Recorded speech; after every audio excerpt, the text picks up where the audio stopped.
కాంగ్రెస్ ఖాతాలోకి సీఎం రమేష్ 30 కోట్లు. చంద్రబాబు పొత్తు, తెర వెనుక కాంగ్రెస్తో, తెర ముందు బీజేపీ, జనసేన. చెప్పినట్టల్లా ఆడటానికి కాంగ్రెస్కు ప్యాకేజీ పంపిన బాబు. కేసుల కోసం బీజేపీతో, కాపుల కోసం జనసేనతో పొత్తు. 2019లో ఓడిన వెంటనే సీఎం రమేష్ను బీజేపీలోకి పంపిన బాబు. ఆయన ద్వారానే 2023లో కాంగ్రెస్కు 30 కోట్లు నిధులు అందాకే షర్మిల పార్టీ విలీనం. ఏపీ పీసీసీగా నియామకం. ఆది నుంచి జగన్ టార్గెట్గా విమర్శలు. ఇప్పుడు కడపలో కూడా పోటీ. పీకే, షర్మిల, పవన్తో సహా బాబు బ్యాచ్ మొత్తానికి ప్రత్యేక విమానం కూడా సీఎం రమేష్దే. కుట్రల్లో తన రికార్డు తానే బద్దలు కొట్టుకుంటున్న నారా కుట్రల నాయుడు. తెలుగుదేశం పార్టీ, కాంగ్రెస్ వేరువేరు కాదని, రాష్ట్రంలో కాంగ్రెస్ను చంద్రబాబు నాయుడే డబ్బులిచ్చి నడిపిస్తున్నాడని మరోసారి స్పష్టంగా ఆధారాలతో బట్టబయలైంది. అధికారికంగా జనసేనతోనూ, అనధికారికంగా కాంగ్రెస్తోనూ అంటకాగుతూనే ఉన్నారు జగన్. కాంగ్రెస్కు భారీ ప్యాకేజీ ఇచ్చి ఏపీ కాంగ్రెస్లో తాను చెప్పినట్లు నడిచేలా చేసుకున్నాడు బాబు. ఎలక్టోరల్ బ్యాండ్ల ద్వారా కాంగ్రెస్కు 30 కోట్లు అప్పజెప్పిన బాబు అనధికారికంగా ఎన్ని వందల కోట్లు ముప్పజెప్పారో ఊహించడం కూడా కష్టమే. సీఎం రమేష్ బీజేపీలో ఉన్నా 100% చంద్రబాబు మనిషి. చంద్రబాబు సీఎంగా ఉన్నప్పుడు రిత్విక్ అనే సంస్థను స్థాపించి చంద్రబాబు నుంచి 1000 కోట్ల కాంట్రాక్టులు పొంది 1000 కోట్లకు ఎదిగాడు. సొంత విమానం కొనే స్థాయికి ఎదిగాడు.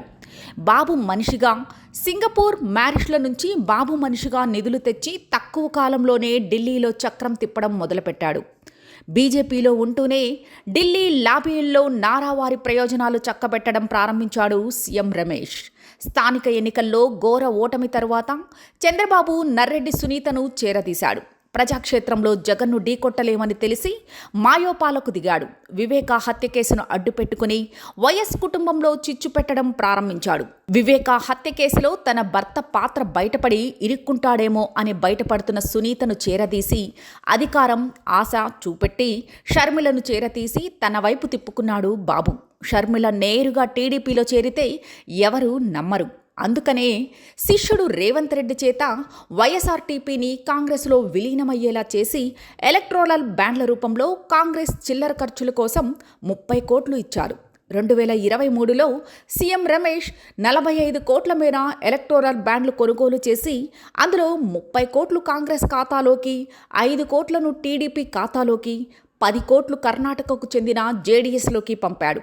బీజేపీ పెద్దలను కలిసి టీడీపీ, బీజేపీల మధ్య పొత్తు కుదిరేలా చేయడానికి CM Ramesh company Rithwika project ద్వారా కాంగ్రెస్కు ఇచ్చిన ఎలక్టోరల్ బ్యాండ్ల నెంబర్లు, ఒక్కో బ్యాండ్ విలువ 1 కోటి.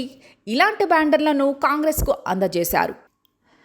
బ్యాండ్ల నంబర్లు ఇవే: 14402, 14412, 14414, 14416, 14418, 14420, 14422, 14424, 14426, 14427, 14429, 14431, 14433, 14435, 14437, 14439, 14441, 14443, 14445, 14447, 14449, 14451, 14454, 14456, 14458, 14460, 14462, 14464, 14466, 14477.